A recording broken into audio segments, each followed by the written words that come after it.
નમસ્કાર દર્શક મિત્રો, તેલકા ન્યૂઝમાં આપ સૌનું હાર્દિક સ્વાગત છે। નેત્રંગ સામૂહિક આરોગ્ય કેન્દ્રમાં પૂરતા સ્ટાફના અભાવે ચૈતર વસાવાનો હલ્લાબોલ।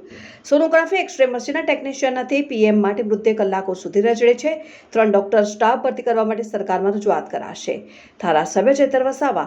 પ્રાપ્ત માહિતી મુજબ નેત્રંગ તાલુકો અસ્તિત્વમાં આવ્યા બાદ રાજ્ય સરકાર કરોડો રૂપિયાના સામૂહિક આરોગ્ય કેન્દ્રનું નિર્માણ કરવામાં આવ્યું, પરંતુ વર્ષોથી ડોક્ટર અને અપૂરતા સ્ટાફના અભાવે દર્દીઓને હાલાકીનો સામનો કરવો પડે છે। સામૂહિક આરોગ્ય કેન્દ્રમાં સોનોગ્રાફી એક્સ-રે મશીન છે, પરંતુ તેને અપડેટ કરનાર ટેકનિશિયન કાયમી નથી। 3 ડોક્ટરની જગ્યા વર્ષોથી ખાલી પડી છે। 1 ડોક્ટરના દર્દીઓની સારવાર કરાય છે। જાનહાનિ ઘટના સર્જાય તો સ્લીપરને વાલિયા અંકલેશ્વરથી લાવવા અને મૂકવા જવું પડે છે, જેના કારણે કલાકો સુધી મૃતદેહ રજડે છે। તેથી રજૂઆત ડેડાપાડાના ધારાસભ્ય ચૈતર વસાવાને તથા કોંગ્રેસના શેરખાન પઠાણ આપના કાર્યકરો સાથે નેત્રંગ સામૂહિક આરોગ્ય કેન્દ્રના મુખ્ય તબીબ સાથે દરેક વોર્ડ અને દર્દીની મુલાકાત કરી હતી। ત્યારે ધારાસભ્ય ચૈતર વસાવાએ જણાવ્યું કે સામૂહિક આરોગ્ય કેન્દ્રમાં ડોક્ટર સ્ટાફ નહીં હોવાથી દર્દીઓને ભારે તકલીફનો સામનો કરવો પડી રહ્યો છે। 3 ડોક્ટર સ્ટાફ ભરતી કરવા માટે સરકારમાં રજૂઆત કરાશે અને ન્યાય નહીં થાય તો આંદોલનની ચીમકી ઉચ્ચારાય। Reporter Abhi Syed, Tehelka news, Netrang. આજે અમે નેત્રંગ તાલુકા સામૂહિક આરોગ્ય કેન્દ્રની મુલાકાત માટે આવ્યા હતા। અહીંના લોકોની ફરિયાદ હતી। એ ફરિયાદને ધ્યાને રાખીને અમે અહીં વિઝિટ કરી છે, ત્યારે એ ફરિયાદ સાચી ઠરી છે। આટલો મોટો તાલુકો હોવા છતાં આદિવાસી વિસ્તારના હોવાના નાતે અહીંયા સોનોગ્રાફી મશીન તો છે, પણ આજ દિન સુધી એક પણ કેસ એ મશીનમાં ચેકઅપ કરવામાં નથી આવ્યો કે એના કોઈ ગાયનોલોજિકલ નથી।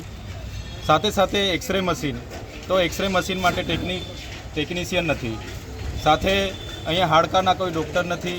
એટલે સૌથી વધારે જે લોકોને તકલીફ પડે છે એ જ ડૉક્ટરો નથી। 3 ડૉક્ટરોની જગ્યા ખાલી છે। ઘણા સ્ટાફ નર્સો કરાર પર છે।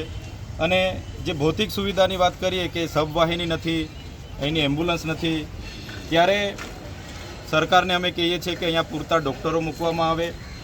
એક્સરે મશીન હોય, સોનોગ્રાફી મશીન હોય, દાંતનું મશીન હોય, હાડકાનો ડૉક્ટર હોય, બધા જ લોકો અહીંયા ઉપલબ્ધ હોય તો જ આ લોકોને પૂરી સારવાર મળશે। અને ગંભીર બાબત એવી ધ્યાનમાં આવી છે, કોઈપણ વ્યક્તિનું પીએમ કરાવવાનું હોય છે ત્યારે અહીંયા સ્લીપર નથી। સ્લીપરને અંકલેશ્વર, ભરૂચ કે વાલિયાથી બોલાવવામાં આવે છે અને પીએમ કરાવવામાં આવે છે। ત્યારે સ્લીપર પણ ત્યાં ફરજ પર હોય તો આજનો પીએમ ડેડ બોડી અહીંયા પડી હોય તો બીજા દિવસે પણ પીએમ થાય છે।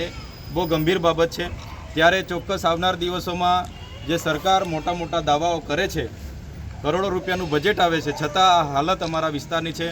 અમે સરકારમાં પણ રજૂઆત કરીશું અને અહીંયા પૂરતા ડૉક્ટરો, પૂરતો સ્ટાફ, સોનોગ્રાફી મશીન ચાલે, એક્સરે મશીન ચાલે, દાંતનું મશીન ચાલે અને હાડકાના ડૉક્ટર ઉપસ્થિત રહે, એ જ અમારી માગણી છે। સ્લીપર પણ અહીંયા રહે પીએમ માટે, એ જ અમારી માગણી છે। આવનાર દિવસોમાં ઉપર સુધી રજૂઆત પણ કરીશું અને અહીંના લોકોને ન્યાય નહીં મળશે તો આવનાર દિવસોમાં ન્યાય અપાવવા માટે અમારે રોડ પર ઉતરવું પડશે, તો રોડ પર પણ અમે ઉતરીશું।